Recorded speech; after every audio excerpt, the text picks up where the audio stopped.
Si po përcillet lufta mes Iranit dhe Izraelit në tregjet ndërkombëtare?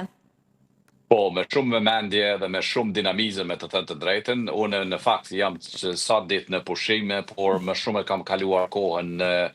ekranet e tregjeve se sa që jam kënaqur dhe si themi jam dëfruar shumë, por megjithëse është moment shumë i rëndësishëm, besoj se edhe historik, për shkak se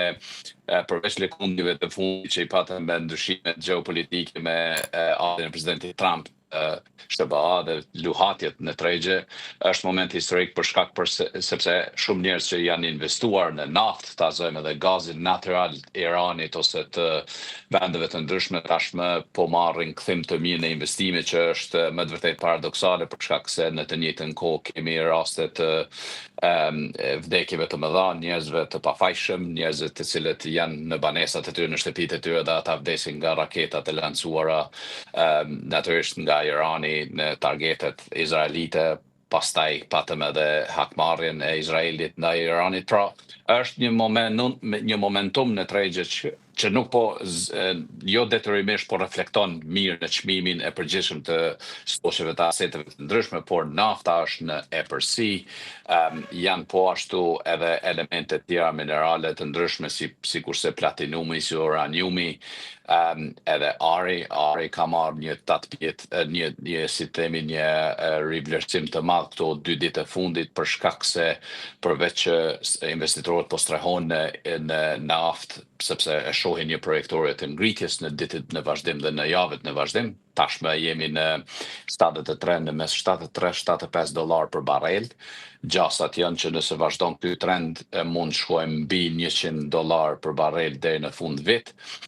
Por në anën tjetër investitorët janë strehuar edhe në arin, në metalin e çmuar.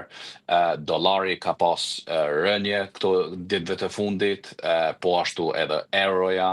Në të njëjtën kohë kemi pas rënje të indeksit të stoqeve evropiane, për shkak se proksimiteti, pra afërsia e Evropës me linjën e mesme gjithnjë i bën investitorët nervoz, edhe nuk janë, si themi, nuk janë të sigurt të investojnë, vazhdojnë investimet në asetet evropiane, përderisa stoku amerikan ka pas një rivlerësim të madh këto 2 javë të fundit, ndërsa të premten u mbyll me rënje për 0.6%. Por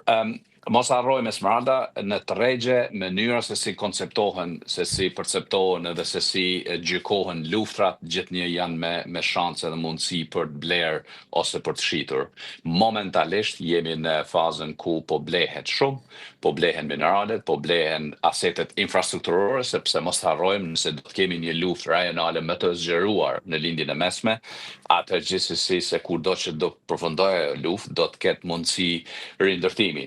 Edhe tashme investitorët po orientojnë lekun edhe kapitalin në kompani të cilat do të marrin pjesë në rindërtimin e Iranit,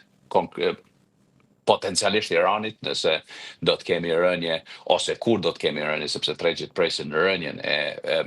dinastisë Komenive edhe rënjen e leadershipit e elitës politike në Iran.